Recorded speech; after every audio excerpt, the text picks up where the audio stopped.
Okay, good evening, U.S. history class. This is what we're going to do today. And here's what you're going to need before we get started. You're going to need your history book, page 1, 2, and 3. You're also going to need 3 colored pencils. You're going to need black to label things. You're going to need blue to represent the Union Army and red to represent the Confederate Army. You'll also need the 4 blank maps that I gave you earlier today. And you'll also be able to look at your book. And so what this is going to allow us to do is once you get your maps done, once you know where everything's at, we will be able to talk about the Battle of Gettysburg tomorrow. Now, before we begin, let's just remember what I told you today was that in 1863, the idea behind Robert E. Lee was let's go ahead and let's move north. Let's invade the north. We will drag the army out of the Potomac from Washington, D.C.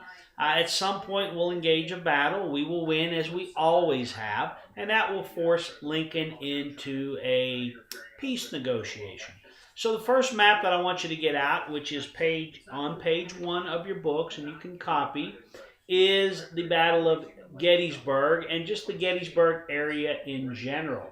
And I want you to understand where things are. The town, Culp's Hill, Little Round Top, Cemetery Ridge, so that you can understand. So go ahead and take your black pencil. Go ahead and label all the areas of Gettysburg.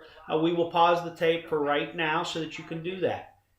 Welcome back, U.S. History class. Now what we're going to do is we're going to look at page 1 of your book and actually going into page 2, and we're going to look at day 1 of the battle. So let's go ahead and get out day 1 of the battle.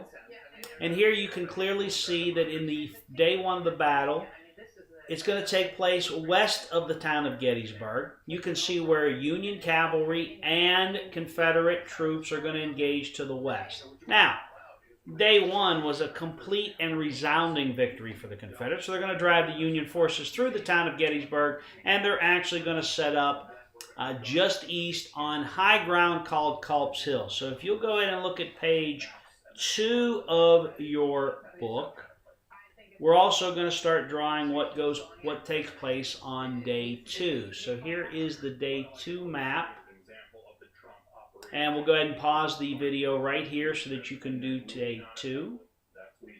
Okay, welcome back, boys and girls. And you can see on day 2, as you can see, looking at day 2, what you can see is that the Union Army is clearly in control of the high ground. As a matter of fact, it just looks like a reverse fishhook. So they're set up from Culp's Hill all the way down into places called Big and Little Round Top. And on day 2 of the battle, what happens is Lee's forces try to get the Union forces by attacking them at Culp's Hill and also attacking them in Little Round Top, trying to get the flanks of the Union Army, and then at that point the whole Union Army would collapse, the battle would be over, and Lee could sue for peace. Now what we're going to learn is, and we'll talk about some of the heroics that day, Devil's Den, Colonel Chamberlain in the Massachusetts 20th at Little Round Top, and we'll talk about those battles in particular, but I just want you to understand what day 2 would look like. Now if you'll go ahead and turn to your books on page 3, what you will see on page 3 is the final map of Gettysburg, where I want you to draw right in the middle.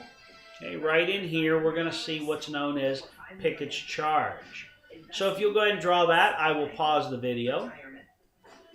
Welcome back, boys and girls. And what you're going to see here on day 3, on July 3rd, 1863, is the last final attack in the center. What Lee had thought was, we can't attack the top, we can't attack the bottom, we have no victory there, the middle must be weak. It's going to be something known as Pickett's Charge.